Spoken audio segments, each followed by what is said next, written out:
आप देख रहे हैं केडीएस न्यूज। बेहतरीन खबर के हमारे चैनल को लाइक और सब्सक्राइब करें। सीतापुर से बड़ी खबर। एटीएम स्वैप ग्रुप के लोगों को पुलिस ने गिरफ्तार किया है। कई एटीएम गाड़ियां भी बरामद की हैं। पूरे मामले पर एसपी सीतापुर ने क्या कहा, ये सुनिए। आज गैंग पकड़े हैं और दोनों ही अंतर्राज्यीय गैंग हैं। एक तरीके से एक एटीएम स्वैपर गिरोह है, इसमें 4 लोगों को गिरफ्तार किया है। ये बेसिकली एटीएम्स अपने साथ रखते हैं और एटीएम्स के बाहर लगते हैं। किसी भी व्यक्ति को जिसको जानकारी नहीं है, इस्तेमाल करने में दिक्कत आ रही है, उसके पास खड़ा रह के उसका पिन देख लेते हैं और उससे बात करते करते उसके साथ में अपने पास का एटीएम को उसके साथ में स्वैप कर लेते हैं और उस एटीएम का फिर बाद में दूसरी जगह जाकर इस्तेमाल करते हैं और उससे अकाउंट का पैसा निकलवाइए। ऐसे 4 लोगों को गिरफ्तार किया है। इनसे लगभग 28 एटीएम मिले हैं जो कि अलग अलग बैंकों के हैं। एक 4 पहिया वाहन भी इन लोगों से मिला और इनके पास से कुछ नकदी भी मिली। तो ये 4 लोग हैं, इनको अरेस्ट किया गया है और इनके संबंध में मुकदमा भी पंजीकृत किया गया है। जब इनसे पूछताछ की गई तो ये पता चला है कि इनके द्वारा अन्य जनपद जो है वहाँ पर भी इस तरीके का काम किया गया। झांसी, उत्तराखंड, बिहार, असम, यहाँ पर भी इनके खिलाफ में कार्रवाइयाँ हुई है। झांसी में इनके खिलाफ मुकदमे भी है, इनमें से कुछ लोगों का आपराधिक इतिहास भी है, तो इनके खिलाफ में मुकदमा दर्ज करके कार्रवाई की गई है और आगे हम ये भी सुनिश्चित करेंगे कि ऐसे लोगों के खिलाफ में गैंगस्टर के अंदर भी कार्रवाई जरूर हो। एक जो दूसरा गैंग यहाँ पर पकड़ा गया है वो उसमें 7 अपराधी पकड़े गए और उनका जो काम करने का तरीका था वो स्वाट टीम ने इसको वर्कआउट किया है। इसको ये बात पता चली कि इनके द्वारा ऑनलाइन एक ऐप के माध्यम से मेड सर्विस प्रोवाइड करने के लिए ऐड दिया जाता था और जैसे ही कोई व्यक्ति मेड के लिए वहाँ पे अपना रिक्वेस्ट डालता था तो इनके द्वारा उससे बात करके 6 महीने की सैलरी कम से कम पहले जब ली जाती थी तभी हम मेड को भेजेंगे, इस तरीके की बात होती। सैलरी लेने के बाद में वो एक मेड को भेजते भी थे ताकि पैसा प्रॉपरली कंफर्म हो जाए। मेड जाने के बाद जब 6 महीने का पैसा मिल जाता था वो मेड हार्डली 4-5 घंटे रह करके वहाँ से किसी बहाने से निकल के भाग जाती,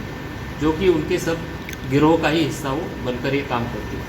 फिर ना ही उस व्यक्ति को जिसने ये सर्विस बुक की उसको ना पैसा मिलता था, ना ही उसको कोई वो सर्विस मिलती थी। और जब इनके बारे में पूरी तहकीकात की गई तो ये एक केस ना मिलते हुए इनके कई सारे जगह पे इन लोगों ने ऐसे केस किए, ये देखने को मिला। और इसी का कारण है कि इनके पास से लगभग 48 सिम भी बरामद हुए।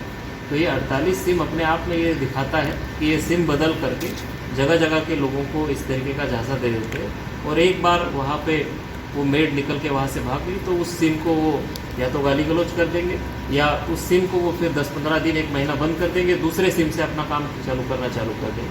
तो ऐसे 7 लोगों को अरेस्ट किया है जिसमें 18 स्मार्टफोन इन लोगों से बरामद हुए हैं जिनका ये इस्तेमाल करते थे ये पूरे बुकिंग के काम में, और कुछ कीपैड के भी फ़ोन इनसे मिले हैं। कुछ कूटरचित दस्तावेज भी इनसे मिले हैं जिससे कि वो दिखाते थे कि हम लोग का कोई आपराधिक इतिहास नहीं है और हम कैसे वेरीफाइड है, इसके लिए वो अपना सर्टिफिकेट्स दिखाते थे। और इसके बाद में इनके पास से सिम भी बरामद हुए जो मैंने कहा। ऐसे अपराधियों से बचने के लिए आम जन क्या करे क्या न करे, क्योंकि इनका आपने इंट्रोडक्शन किया हुआ है, इनका तरीका आपने देखा है, बहुत जगह आपने उजागर भी किया होगा। लोगों के लिए क्या सावधान रहने की ज़रूरत है? देखिए, दोनों ही अपराध अगर देख लें तो ये नए तरीके के अपराध है। एटीएम स्वैप के बारे में जैसे मैंने कहा, तो अगर कोई व्यक्ति है जिसको एटीएम इस्तेमाल करने में परेशानी आ रही तो वो किसी जानकार व्यक्ति की ही उसमें मदद ले ले। कोई जो एटीएम के बाहर कोई लड़का खड़ा है उससे ना इस बात की मदद ले ले कि वो क्यों वहाँ पे खड़ा है, क्योंकि ऐसे अपराधी जो है ऐसे एटीएम्स के बाहर खड़े रहते हैं जहाँ पर ऐसा व्यक्ति घूमता है कि जिसको ज़्यादा जानकारी नहीं और उसको जहाँ समस्या आती है उसी समय उसका पिन देख लेते हैं, एटीएम बातों बातों में स्वैप कर लेते हैं और बाद में उसका इस्तेमाल करते हैं। तो या तो जानकार व्यक्ति से उसकी जानकारी ले लें, नहीं तो बैंक कर्मी से इसकी जानकारी ले सकते हैं, या कोई जो सरकारी व्यक्ति वहाँ दिखता है, कोई सिपाही खड़ा है, उससे भी पूछ लिया जा सकता है। पर अननोन व्यक्ति से एटीएम कैसे इस्तेमाल करना है या कोई समस्या है तो उसमें सहायता ना मांगे। इसके अलावा एटीएम जब इस्तेमाल करते हैं तो इस बात का भी ध्यान रखें कि उसमें क्यों बाहर लगता है और जो इस्तेमाल करने वाला एक ही व्यक्ति अंदर होना चाहिए।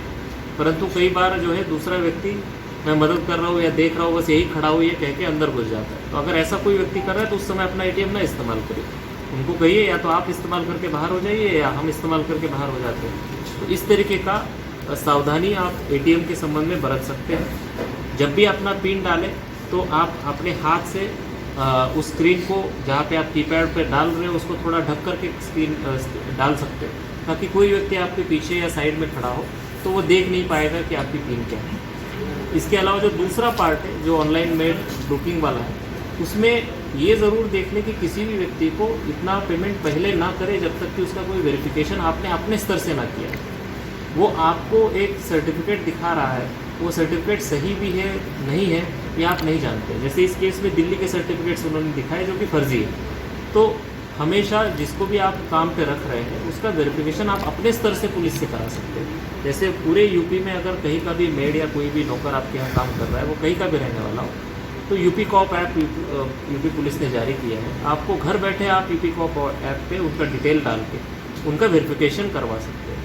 तो किसी भी व्यक्ति को आप काम पे रख रहे हो तो उसका वेरिफिकेशन ज़रूर कर लें, और उसमें यूपी कॉप ऐप जो उत्तर प्रदेश पुलिस का है, जिसके बारे में काफ़ी प्रचार प्रसार भी कराया जा रहा है, उसका इस्तेमाल ज़रूर कर लें, ताकि आप जो है ऐसे ठगों से बच सके और सही लोगों से अपनी सर्विस या काम ले सकें। बिल्कुल, ऑनलाइन क्राइम जो है वो अब